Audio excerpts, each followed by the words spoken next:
I'm here to talk to you about pulmonary hypertension.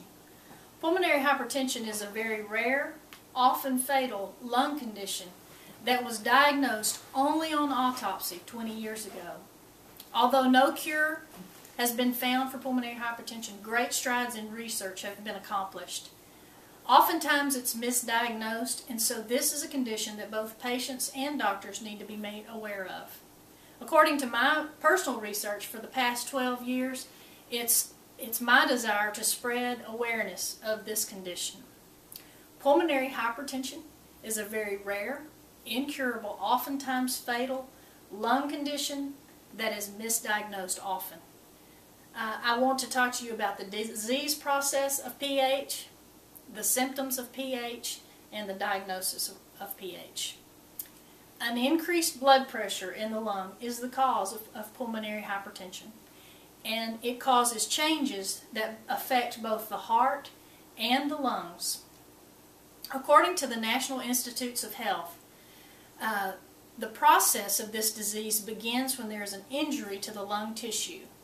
The injury site begins to thicken, the smooth muscle of the lungs begins to thicken and contract, and according to Boyd and Sheldon in their book, The Introduction into the Study of Disease, scar tissue will eventually take the place of good, healthy lung tissue. The high blood pressure in the lung also affects the heart. It causes the work of the heart to be increased. It causes the right side of the heart to enlarge due to overwork, and that causes a drop in the oxygen concentration in the blood.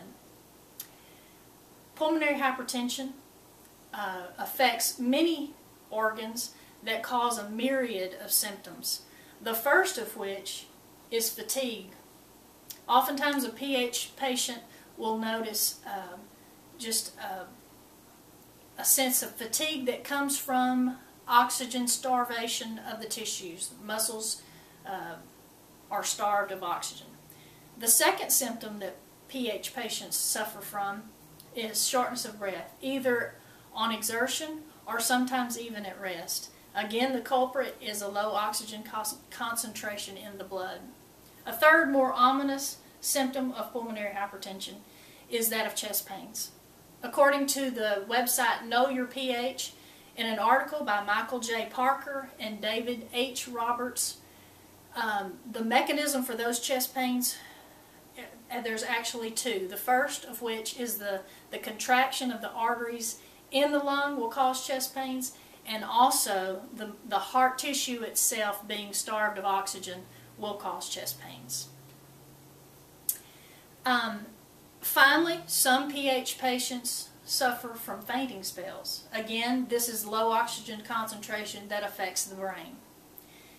The diagnosis into pulmonary hypertension, or actually diagnosing that condition, is accomplished in a progression of tests from non-invasive to invasive.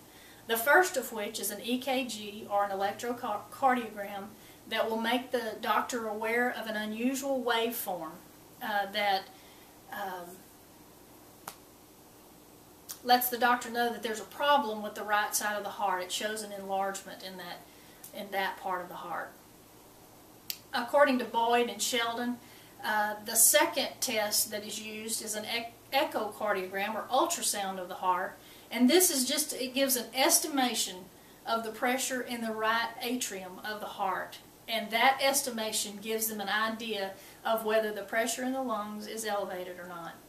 Finally, the gold standard for diagnosing pulmonary hypertension is a right-sided heart catheterization. According to the National Institutes of Health, this is accomplished by threading a catheter into the right atrium, through the right ventricle, and into the pulmonary artery. The pressure in the pulmonary artery is a very good